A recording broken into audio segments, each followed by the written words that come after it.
En aquel momento definimos algunas características, definimos algunos alcances, definimos algunas cosas que tenían que tener las decisiones y hablamos de Daniel y veíamos cómo este hombre se había propuesto en su corazón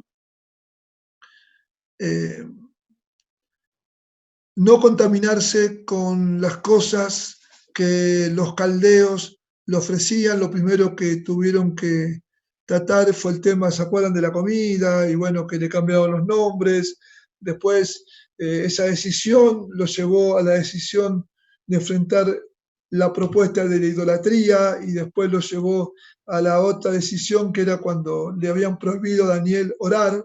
Ya era un hombre grande ahí, no era un joven adolescente, y vemos cómo a raíz de una decisión fueron surgiendo decisiones secundarias en pos de la santidad y de la pureza y de la coherencia, ¿no? Entonces, hoy tomo otro personaje del Antiguo Testamento que también propuso en su corazón algunas cosas y esperen que ponga la punta aquí. Acá está.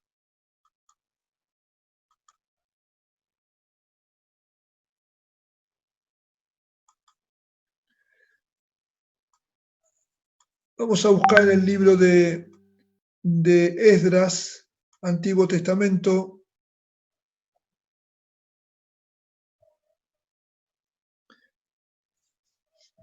En Esdras, los que ya han leído Esdras, siempre hay un texto que nos llama la atención, que es que dice que él preparó su corazón para inquirir, para investigar, para estudiar la ley de Jehová. Entonces dijimos que Daniel había propuesto en su corazón no contaminarse. Y Esdras propone en su corazón y lo dispone y lo prepara para investigar, estudiar la ley de Jehová, para vivirla y para después enseñarla. Pero vamos a ir despacio, eso lo pongo como una introducción porque ese es el texto que por lo general todos se acuerdan cuando leen Esdras. Pero primero quisiera que veamos un poquito, vamos al capítulo 7.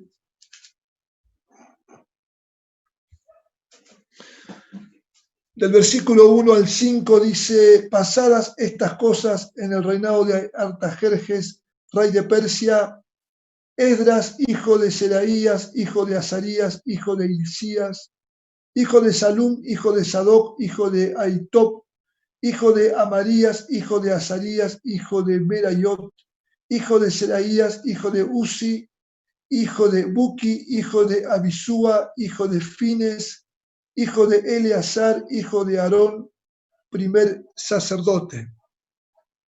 O sea que lo primero que podemos decir es que este Esdras era descendiente de Aarón, o sea que pertenecía a la familia sacerdotal. Por lo tanto, este Esdras era un sacerdote. En el versículo 10, ahí está el texto que casi todos tenemos resaltado en nuestras escrituras, en nuestras Biblias.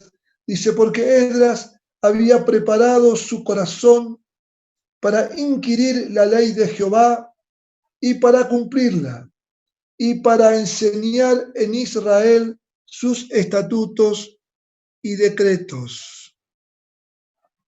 Esdras prepara su corazón para inquirir.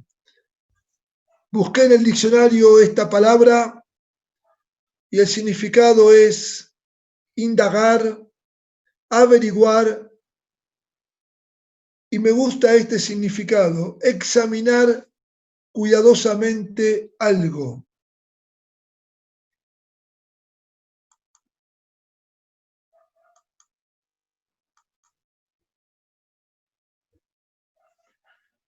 ¿Para qué él se había propuesto examinar la ley de Dios?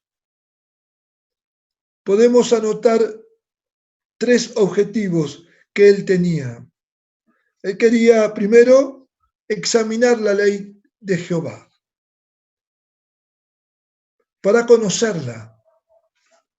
El segundo objetivo era para poder cumplir con la ley. Y el tercer objetivo era para enseñarla. O sea que si vamos tomando el ejemplo de este hombre, esto es más que leer las escrituras. Esdras no se propuso leer, se propuso indagar, averiguar, examinar cuidadosamente. Podríamos poner una palabra más cotidiana, estudiar las escrituras. ¿Para qué? Para conocerlas. Y sabemos bien, y lo hemos dicho, que no buscamos un conocimiento intelectual que nos llene la cabeza, sino lo que buscamos es el conocimiento de la persona de Dios. O sea, conociendo las escrituras, vamos conociendo al Señor. El Espíritu Santo nos revela al Padre y al Hijo. Y no queremos un conocimiento intelectual, sino un conocimiento espiritual. ¿Para qué? Para poder obedecer, primero para poder creer la proclama de la verdad y para poder obedecer la doctrina que son los mandamientos. Y eso es hacer la voluntad del Padre. Entonces, si conocemos y obedecemos, estamos en condiciones de enfocar el tercer objetivo, que es enseñar la palabra del Señor a las otras generaciones, a las otras personas, enseñarle a nuestros hijos, a nuestros nietos, a los discípulos, a los hijos de los discípulos. Tenemos miles que están esperando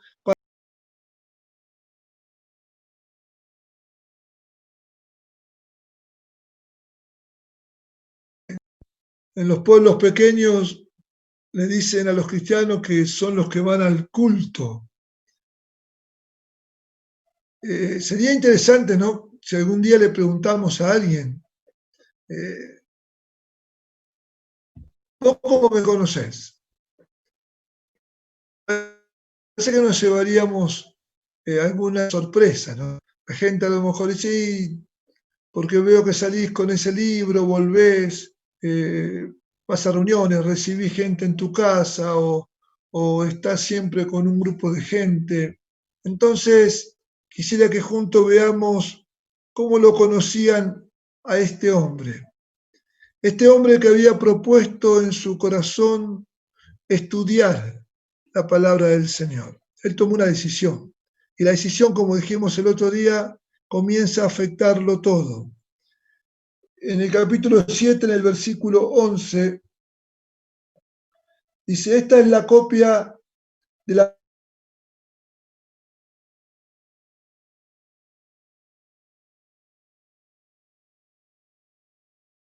mandamiento de Jehová y en sus estatutos. Acá están hablando de Esdras y dice que era un escriba versado en los mandamientos. Un versado en un tema es alguien que está ejercitado, que es práctico, que es instruido en aquello que conocen. O sea que a este hombre lo identificaban como alguien que, que conocía y que estaba instruido en la palabra del Señor. En el versículo 12 dice, Artajerjes, rey de reyes, a Esdras, sacerdote y escriba erudito en la ley del cielo. Un erudito es alguien que está instruido en varias ciencias, en artes y en otras materias. El diccionario también dice que se trata de una persona que conoce con amplitud los documentos relacionados con el tema que esta persona trata. O sea que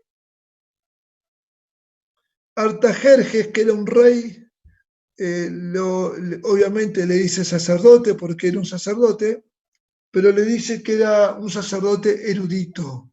O sea que Artajerjes, en palabras nuestras, diría, le estoy escribiendo a un hombre que conoce con amplitud la ley de Jehová, su Dios.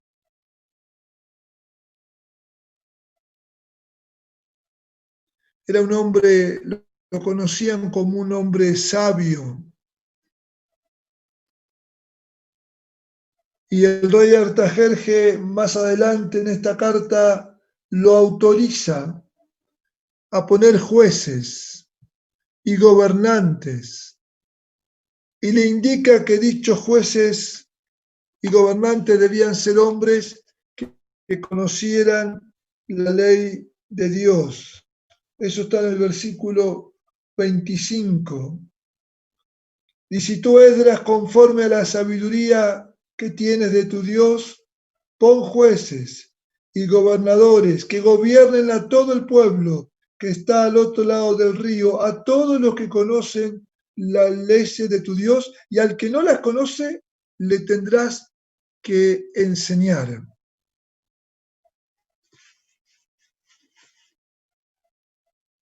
En el versículo 28 dice, el 27, bendito Jehová, Dios de nuestros padres, que puso tal cosa en el corazón del rey para honrar la casa de Jehová que está en Jerusalén, e inclinó hacia mí su misericordia delante del rey y de sus consejeros y de todos los príncipes poderosos del rey. Y yo, Esdras, fortalecido por la mano de mi Dios sobre mí, reuní a los principales de Israel para que subiesen conmigo. Él estaba en otra ciudad y él tenía que volver a Jerusalén, a una ciudad que estaba devastada, destruida, y tenía que comandar el regreso de varios israelitas. Y él dice, se humilla y dice, Dios, se encomienda a Dios. Y vemos pues más adelante en el capítulo 8, versículo 21, fíjense en cómo va influenciando el que toma decisiones de acuerdo a la voluntad de Dios. Y publiqué ayuno ahí junto al río Ahava para afligirnos delante de nuestro Dios, para solicitar de él camino derecho para nosotros y para nuestros niños y para todos nuestros bienes. Porque tuve vergüenza de pedir al rey tropa y gente de a caballo que nos defendiesen del enemigo en el camino, porque habíamos hablado al rey diciendo, la mano de nuestro Dios es para bien sobre todos los que lo buscan, mas su poder y su furor contra todos los que le abandonan. Ayunamos pues y pedimos a nuestro Dios sobre esto, y él nos fue propicio. Qué interesante. Él dice, podríamos haber pedido ayuda al rey. Podríamos haberle dicho que nos dé una tropa, soldados a caballo, para que nos protejan durante el viaje. Pero me gusta, parece un niño, ¿no? Dice, pero tuve vergüenza de pedir al rey tropa. Dice, porque nosotros le habíamos hablado de nuestro Dios, que Dios es un Dios fuerte, que Dios está con los que le temen. Claro, entonces era una incoherencia. Cuando tomamos decisiones sabias, esas decisiones sabias, como decíamos en la otra oportunidad, esas decisiones que son decisiones troncales, decisiones madres, nos llevan a seguir tomando decisiones sabias y coherentes y están de acuerdo a la voluntad del Señor. Ahora es interesante el versículo 2, el versículo 21. Dice, publiqué ayuno, los puso a ayunar a todos. Dice, vamos a orar para pedir, para solicitar de Dios camino derecho para nosotros, para nuestros niños y para todos nuestros bienes. Hermanos míos, nosotros somos sacerdotes, igual que Esdras. El sacerdote, el primer ministerio que tiene es el ofrecer sacrificios, el ofrecer, el ministrar a Dios.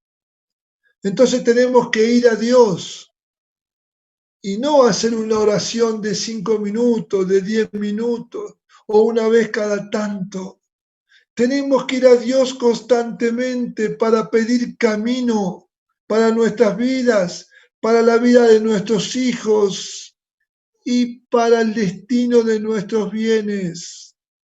Damos gracias a Dios por el ingreso que tenemos todos los meses, pero pedirle siempre a Dios sabiduría para administrar.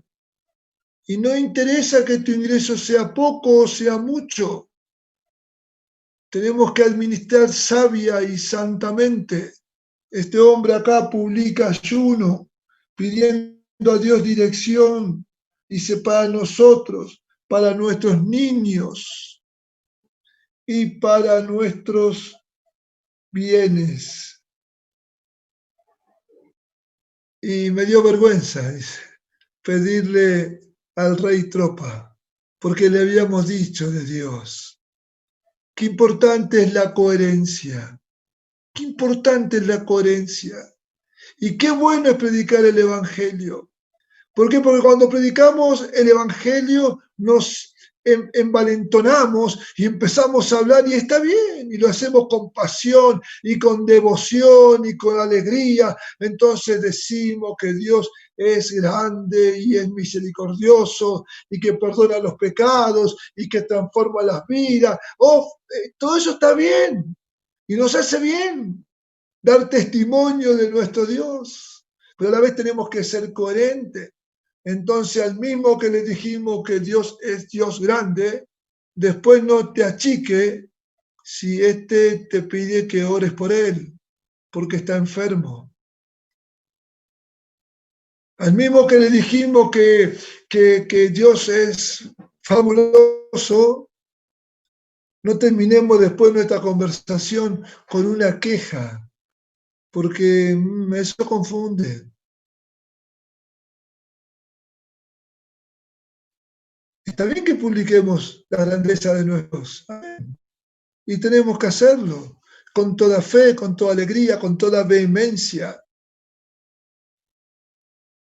Pero tenemos que más nota, tenemos coherentes, porque si no, confundimos en lugar de bendecir. Y todo arranca porque el corazón de este hombre se preparó para investigar, para inquirir, para conocer la palabra del Señor. Ahora bien, ¿qué provoca un hombre como Esdras?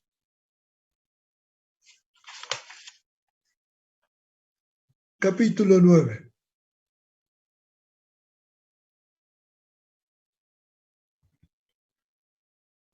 Versículo 1.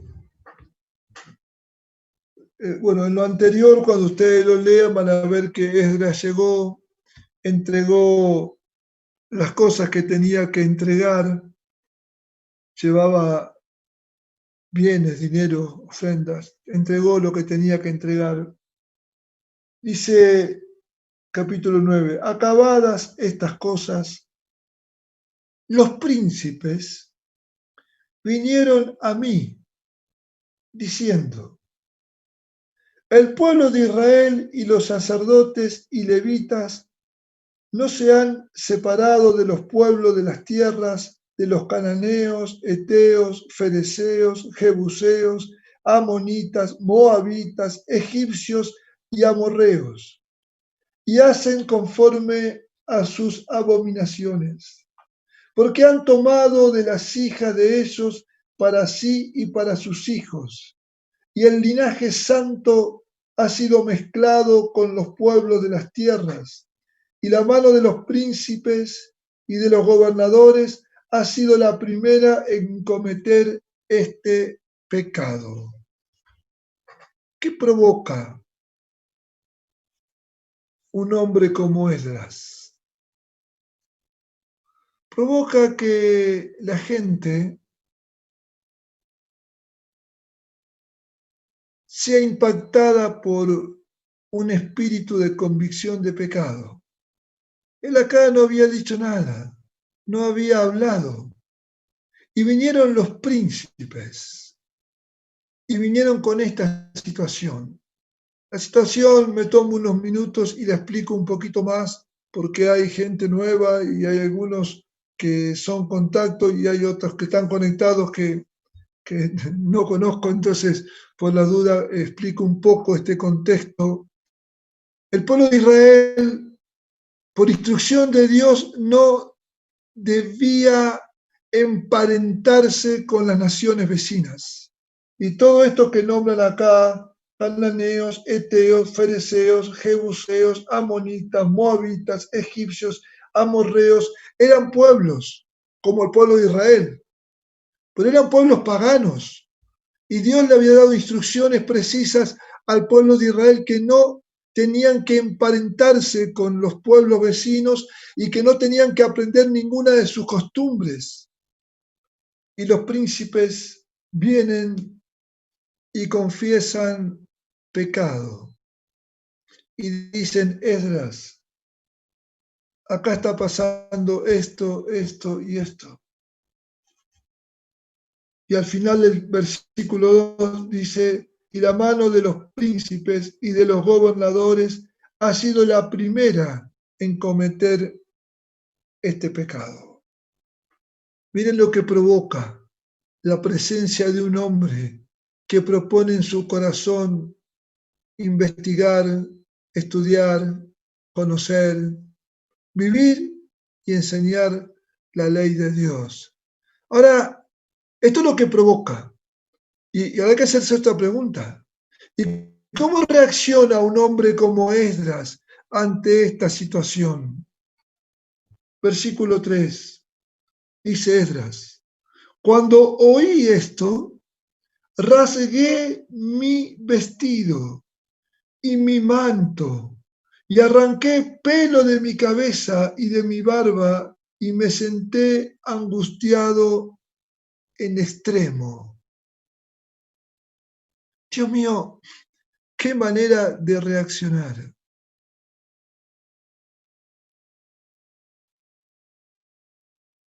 Versículo 4. Y se me juntaron todos los que temían las palabras del Dios de Israel, a causa de la prevaricación de los del cautiverio. Mas yo estuve muy angustiado hasta la hora del sacrificio de la tarde.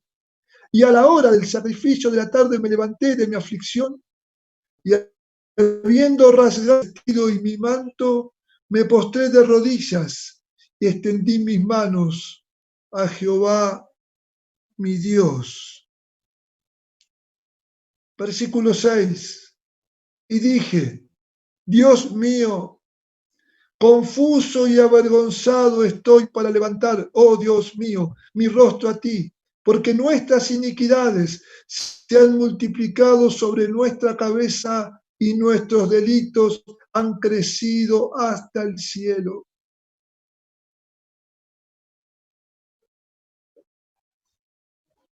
Desde los días de nuestros padres hasta este día hemos vivido en gran pecado y por nuestras iniquidades nosotros, nuestros reyes y nuestros sacerdotes hemos sido entregados en manos de los reyes de la tierra a espada, a cautiverio, a robo y a vergüenza que cubre nuestro rostro como hoy día. Y sigue orando este hombre. Miren todo lo que provoca un santo. Miren todo lo que provoca una persona que dispone su corazón. Primero, provoca que esta gente, sin que él diga nada, viene a confesarle sus pecados. Y él no reacciona con un espíritu condenatorio. Más aún parece que ni les habla a ellos. Se angustia, rompe sus vestidos, se arranca cabello de su cabeza, se arranca parte de la barba. Qué cosa rara, ¿no? Y dice que queda ahí hasta la hora del sacrificio. Y no podía salir de su angustia. Y ora. Y ahí está el sacerdote. Ahí está la figura del intercesor, confesando pecados que él no había cometido, pero los confesaba como si él los hubiera cometido. El sacerdote es el hombre que se para en la brecha entre los muertos y los vivos e intercede.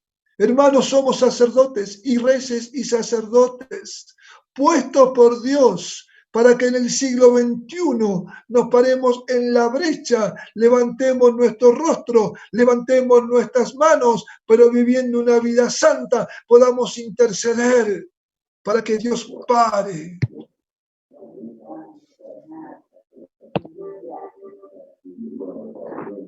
Para que Dios detenga estos males. Podemos interceder a favor de la gente, porque nuestro corazón se propuso no contaminarse con la comida de este mundo. Se entiende que estoy hablando como en un ejemplo, no contaminarse con el mundo. Nuestro corazón se propuso estudiar, leer, memorizar, investigar, citar la palabra para vivirla y para enseñarla. En el capítulo 10 podemos ver un poco el resultado. Mientras oraba Esdras y hacía confesión, llorando y postrándose delante de la casa de Dios, se juntó a él una gran multitud de Israel, hombres, mujeres y niños, y lloraba el pueblo amargamente. Y ahí comienza toda una confesión de pecados. Y tuvieron que tomar decisiones fuertes. ¿Por qué? Porque muchos habían contraído, se habían unido el matrimonio con mujeres de las otras naciones y seguramente también en viceversa, ¿no? Y dice que hasta tenían hijos, pero decidieron dejar esa relación.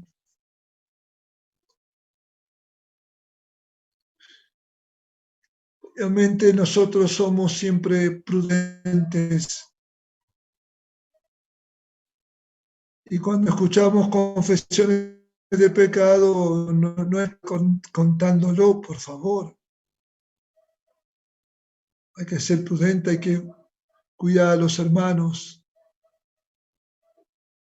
Ahora acá es terrible, porque este capítulo 10 tiene un listado de nombres larguísimos, y ahí están todos escritos, los que tuvieron que despedir a sus mujeres.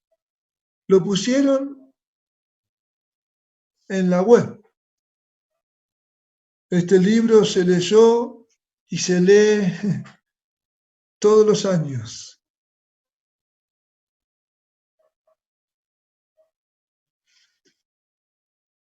Qué interesante lo que provoca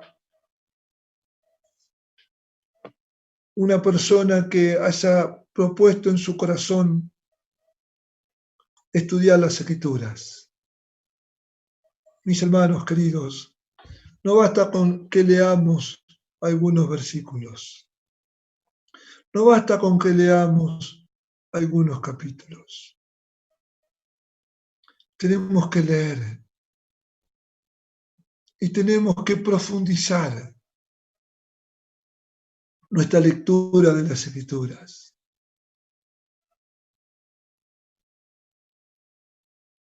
No podemos tener una dieta tan pobre de lectura. Nuestra dieta tiene que ser voluminosa. Tendría que preguntarle a algún nutricionista qué palabra tengo que utilizar acá. Pero tiene que ser una dieta gorda.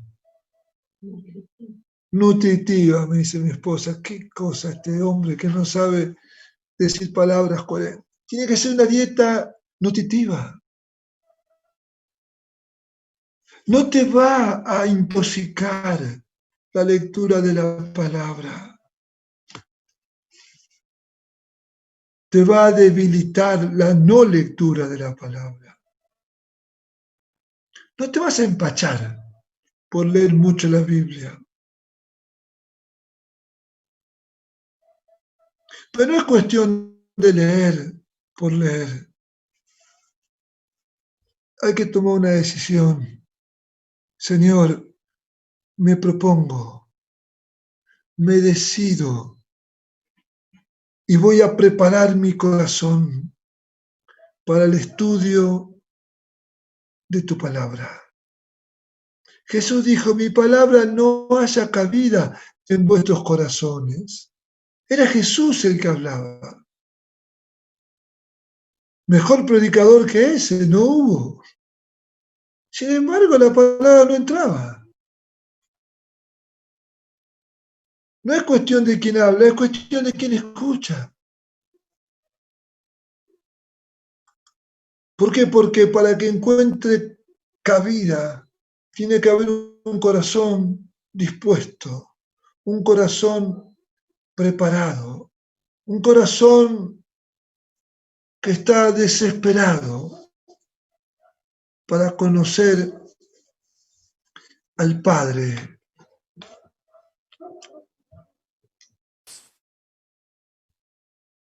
¿Cuánto hace que no memorizás un versículo?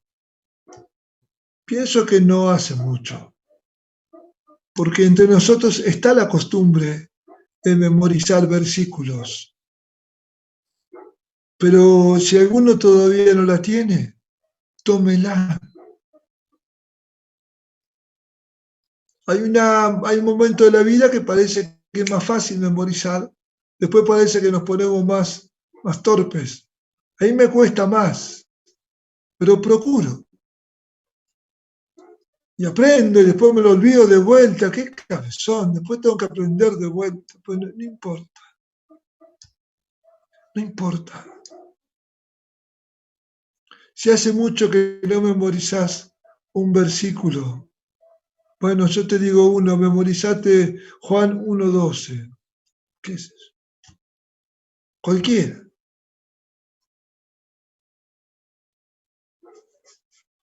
Memorizate Hebreos, capítulo 1, versículo 1, 2 y 3.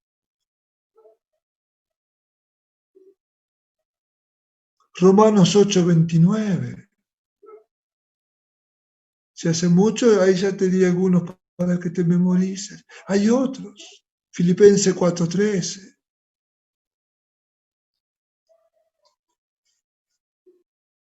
Ahí teníamos que ver los atributos y ahí había una lista larga de textos para memorizar. ¿Cuánto hace que no te llama la atención un texto y lo anotás en el cuaderno y te pones a orar a ver si se te abre el entendimiento? Y buscás los textos paralelos y buscás en la concordancia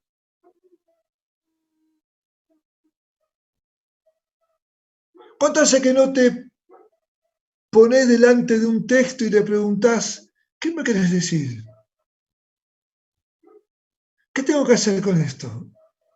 ¿Cómo funciona este texto? ¿Cómo está este contexto? Y buscas la parte del querigma y la parte de la doctrina y buscas la parte de la condición para que se ejecute la bendición.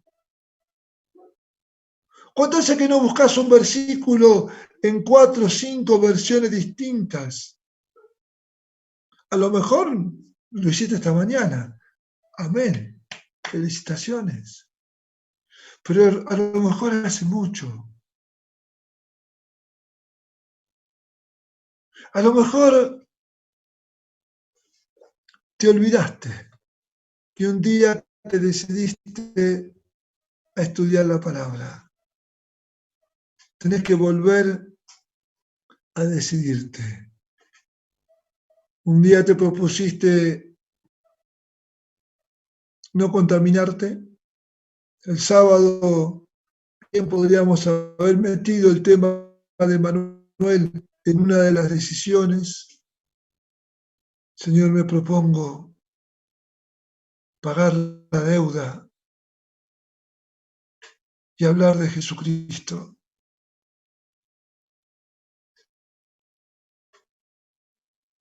David se propuso alabar al Señor. Ese va a ser el próximo tema. No hoy, otro sábado. Él es otro que tomó una decisión fuerte. Alabar al Señor. Él estaba enamorado de la presencia del Señor. Él decía, no le voy a dar descanso a mis párpados, que no se cierren mis párpados, que no venga el sueño hasta que no edifique casa para mi Señor.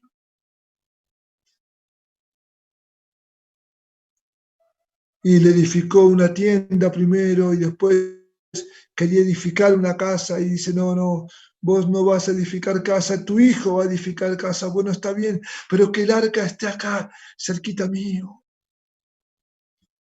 ¿Cómo está tu altar? El domingo pasado, Juanse nos habló de un poquito de su altarcito ahí en Paraguay. ¿Cómo está tu altar? Yo el domingo por la noche tuve que terminar de participar en un retiro que estuve participando 3 días y mi último tema era esto, ¿no? El sacerdocio y el altar. Y entonces lo primero que dije fue lo que dice Esdras en los primeros capítulos. Cuando Esdras llegó a Jerusalén, lo primero que hicieron fue instalar el altar. ¿Por qué? Porque el altar era el lugar donde se invocaba a Dios. El altar era el lugar donde se quemaban los sacrificios. El altar es la figura de nuestro tiempo devocional. Entonces lo primero que hicieron fue edificar el altar. Lo segundo después fueron empezar a reedificar el templo. Y después Nehemías construye el muro. Y con nuestra vida lo mismo. Primero el altar. El altar es nuestra devoción con Dios. Después se reconstruye el templo, que es nuestro cuerpo. Nuestro cuerpo viene hecho triza del mundo. Pero cuando nos convertimos, también nuestro cuerpo es restaurado. Y después muros, no de material, muros de fuego. Nos rodean porque nos separan del mundo y nos protegen de las contaminaciones del mundo. Altar, templo, muro. No es muro, templo, altar. Primero altar, porque primero es mi devoción con Dios. Isaac dice que edificó un altar, levantó la tienda y cavó un pozo y encontró agua. 3 figuras: altar, tienda, pozo. 3 significados. Altar es mi relación con el Señor. tienda es figura de mi familia, pozo es trabajo, porque si había pozo había agua, si había agua para el ganado, había agua para sembrar y había agua para la gente. Entonces, ahí está, Dios, familia, trabajo. Y esto no es un capricho, este es el orden de Dios. Altar, templo, muro. Altar, tienda, pozo. Gedeón se encontró con Dios y se quedó impactado el hombre este.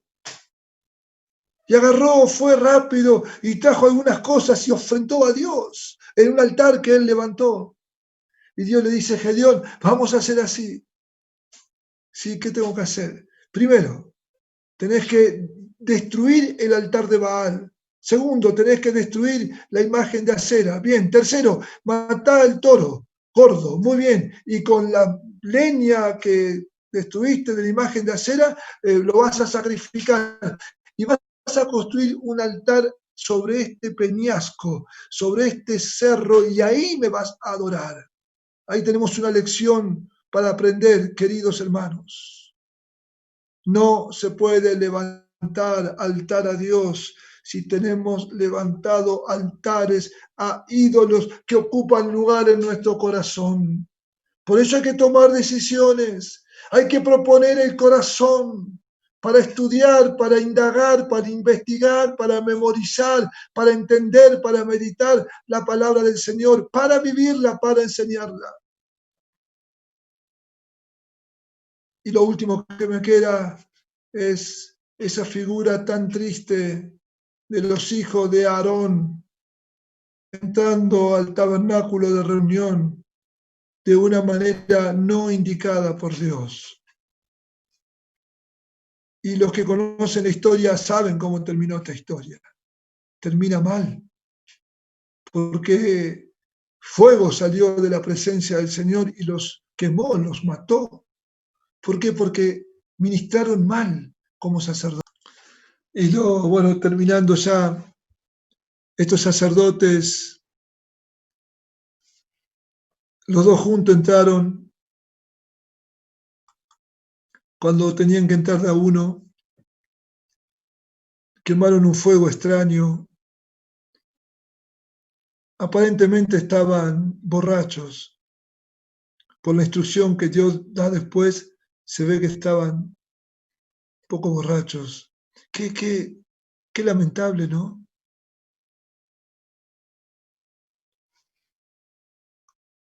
No podemos pretender ir a Dios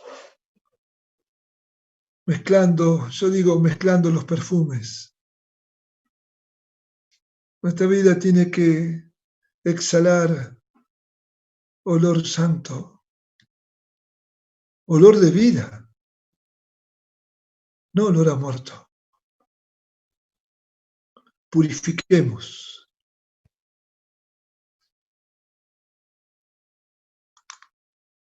nuestros corazones.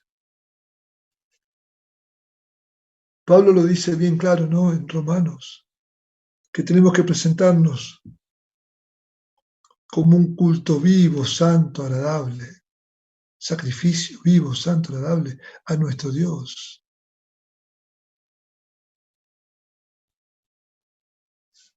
Tomemos decisiones, no contaminarnos y disponer nuestro corazón para investigar, para estudiar, para conocer la palabra de nuestro Señor. Eso es lo que le vas a enseñar a tus hijos, los que tengan hijos. Eso es lo que le vas a enseñar a los discípulos y a las discípulas. No tenemos otra cosa para enseñar.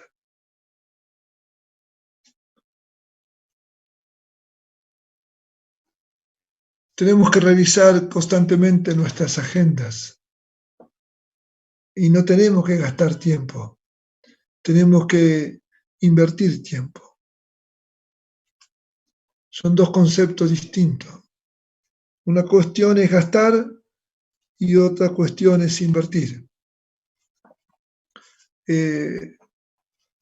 Tenemos que invertir.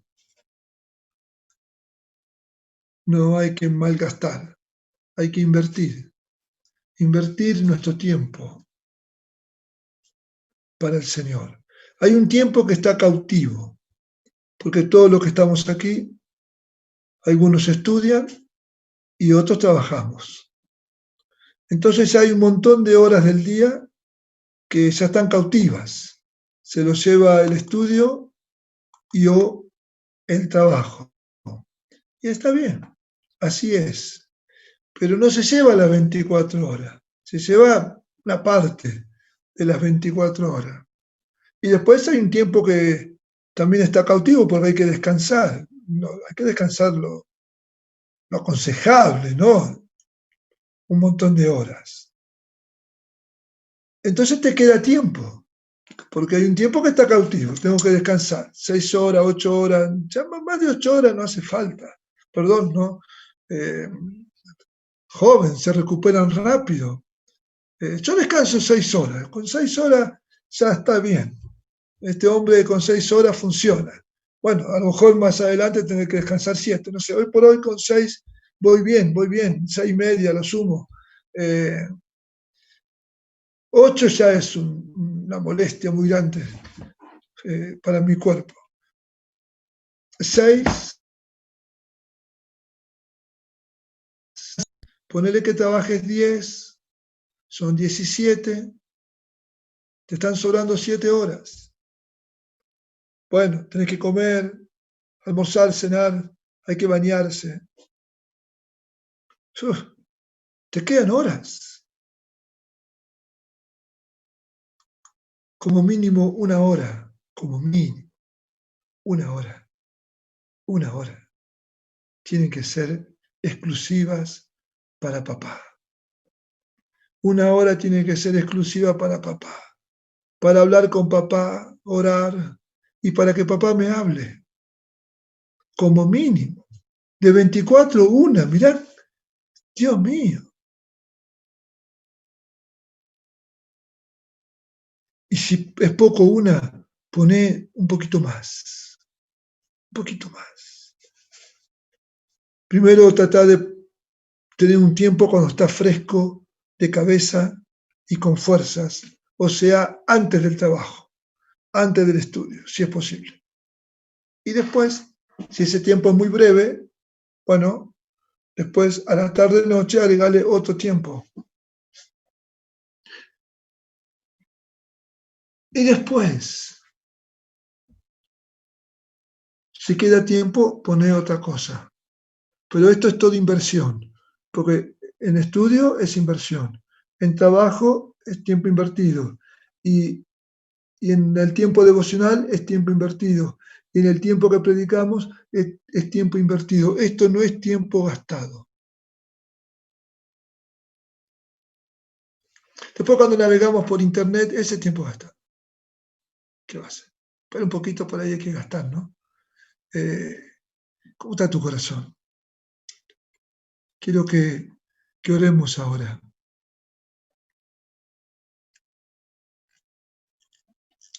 Así que cada uno ore al Señor y tome decisiones. Y dígale al Señor lo que tienen que decirle. Por favor. Y después nos despedimos. Pero tomemos unos minutos para orar.